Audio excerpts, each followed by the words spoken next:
You're about to hear some very tough comments from a critic of Islam. We understand some of you may find these opinions distressing, even bigoted. But whatever you think, it's a debate that can't be ignored. Here's our power player of the week.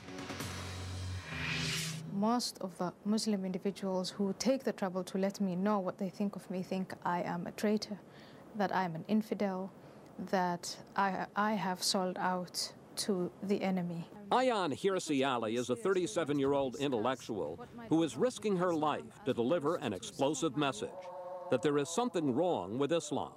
You think there is something fundamentally violent, anti-democratic? Anti-democratic, anti-human, hostile to women, hostile to gays, and particularly hostile to Jews. And it's the mainstream Muslims, the 1.2 billion Muslim individuals, who should acknowledge all these things and try and change it. And she doesn't stop there. Hirsi Ali says President Bush was wrong after 9/11 when he said the terrorists twisted and hijacked their religion. Islam divides human beings into Muslims and non-Muslims. If you are a non-Muslim, you should be told to become a Muslim, or you should be attacked and killed. Who is this firebrand? Hirsi Ali's life is her message. She grew up in Somalia, a fan of Nancy Drew mysteries who came to believe Muslim women were pious slaves. At age 22, she was supposed to go to Canada for an arranged marriage, but on the way sought asylum in Holland.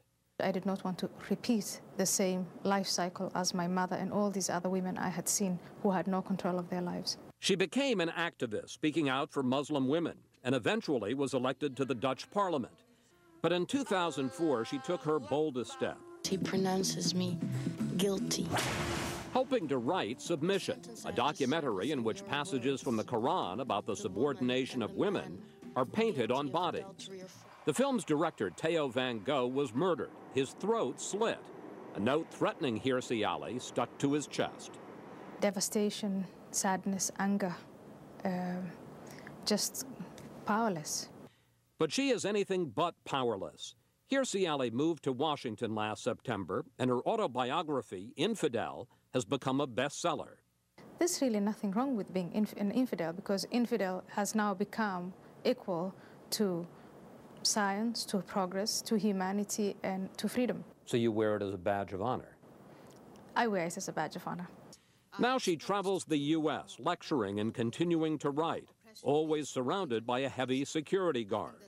Her message that Muslims must choose between the doctrines of Islam and human rights. Do you feel in danger? Yeah, I feel in danger from those individuals who think they will go to heaven by killing me, by killing an apostate. But you're not going to stop? No, I'm not going to stop. I'm going to be very careful. I love life, and I'm living it to the full, but I'm not going to stop. Hirsi Ali says what she finds most rewarding is when Muslims get in touch with her and say they have the same doubts about Islam and don't want to hate.